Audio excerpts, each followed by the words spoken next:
네, 어제 밤사이에 유로존의 2분기 GDP 성장률 예비치가 발표됐습니다. 이 외신에서도 주요 내용들 확인해 보셨을 텐데요. 어떻게 해석하면 좋을지 또 어떤 영향이 있을지 자세히 얘기 나눠보겠습니다.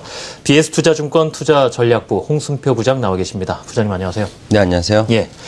자, 2분기 GDP 성장률 예비치 일단은 0.3% 이렇게 나왔는데요. 그래도 호조를 보였다 평가는 있습니다. 그런데 전분기 대비해서의 또 추세도 봐야 되는 문제고요. 어떻게 해석하면 좋을지요? 예, 유로존의 올해 2, 4분기 GDP 성장률 예비치 공개가 됐는데요. 예. 일단 최근에 글로벌 증시 하방 경직 또는 상승 모멘텀으로 작용하고 있는 글로벌 경기 회복에 대한 기대감이 결코 지나치지 않았다는 점을 시사를 해주었다라고 볼 수 있습니다. 말씀하신 것처럼 전분기 대비해서 지난 2, 4분기 유로존 GDP 성장률은 플러스 0.3%를 기록을 하면서 지난달에 발표된 속보치와 크게 차이는 없었습니다. 전반적으로 2분기 연속 GDP 성장률 개선 흐름을 이어가면서 지난달에 공개된 그런 속보치와 마찬가지로 7분기 만에 유로존 경제가 역성장세에서 탈피했음을 다시 한번 확인을 시켜줬고요. 반면 전년 동기 대비 기준으로 본다면 유로존의 GDP 성장률은 마이너스 0.5%를 기록하면서 아직 유로존 경제가 추세적으로는 6분기째 침체 국면을 이어가고 있는 것으로 나타났습니다.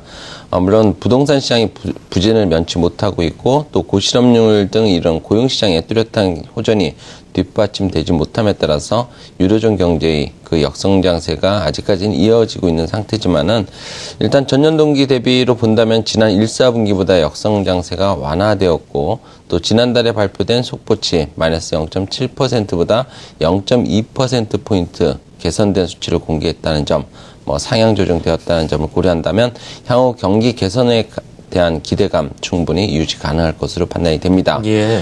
2, 4분기 GDP 성장률을 통해서 확인되고 있는 유로존 경제의 저점 통과 가능성에 대한 신뢰감은 앞으로도 점증하고 있고 또 이는 글로벌 경기 회복에 대한 낙관적인 시각에 상당 부분 힘을 실어주면서 글로벌 증시의 투자 심리를 강화시키는 요인이 될 수 있다는 점도 기억해야 될 것 같습니다.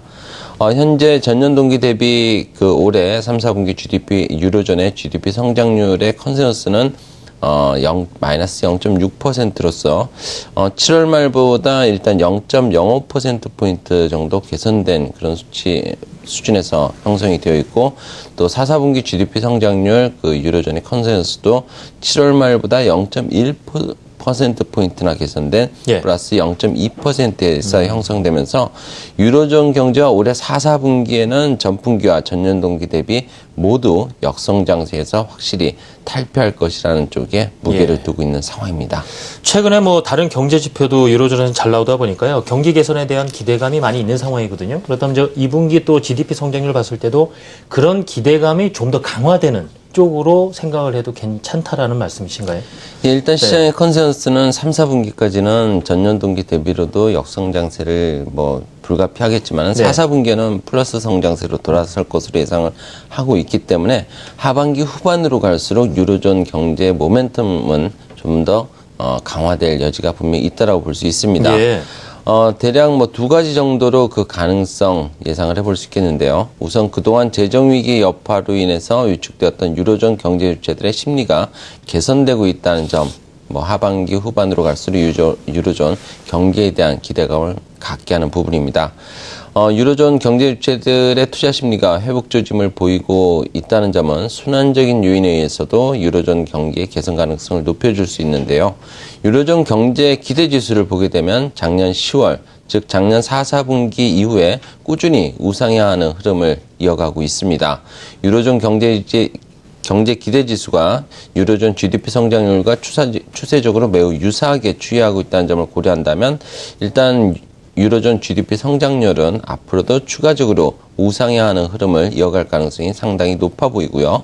또 유로존 경기에 대한 낙관적인 시각을 갖게 하는 두 번째 이유를 본다면 실물 부분에서 유로존 생산활동 개선이 가능성이 높아지고 있다는 점, 이런 부분들은 고용시장에도 긍정적인 영향을 미칠 수 있기 때문에 유로존 경제 전반에 일단 모멘텀으로 작용할 수 있을 것으로 예상을 해볼 수 있습니다. 예. 유로존의 6월 산업생산 증가율은 전년 동월비 기준으로 플러스 0.3%를 기록하면서 지난 2011년 10월 이후 처음으로 플러스 증가율을 기록을 한 바가 있습니다. 8월 유로존 제조업 PMI 지수가 26개월 내 최고 수준까지 상승했다는 점을 고려한다면 향후 산업 생산의 개선 정도는 보다 더 힘을 가질 것으로 예상이 되고요. 산업 생산의 개선 가능성은 유로존의 실업률 개선에 긍정적인 시그널링과 함께 하반기 유로존 경기에 대한 기대감을 뒷받침하는 중요한 근거가 될 것으로 보입니다.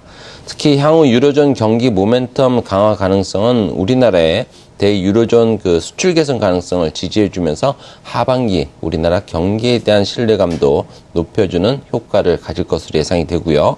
또 주식시장 측면에서는 유로존 경기 회복에 대한 기대감은 지난 6월 이후에 2개월 연속 순매도했던 유럽계 자금의 순매수 전환을 통해서 코스피의 수급 개선을 가능하게 하는 그런 좀 효과도 기대를 해볼 수 있게 하는 부분이 있습니다. 그렇군요. 자, 유로존 경기 개선을 좀 낙관적으로 볼 수 있는 두 가지 이유 언급을 해주셨습니다. 경제 주체들의 심리가 살아나고 있고요. 또 한 가지 실물 부분에서 생산활동 가능성이 높아지다 보니까 고용시장이 개선된다. 지금 유로존이 실업률 때문에 상당히 몸살 앓고 있는 상황인데요. 고용시장이 개선된다는 것도 상당히 긍정적인 영향을 줄 것으로 생각이 됩니다. 지금까지 BS투자증권 투자전략부 홍순표 부장과 말씀 나눠봤습니다. 부장님 감사합니다. 네, 감사합니다.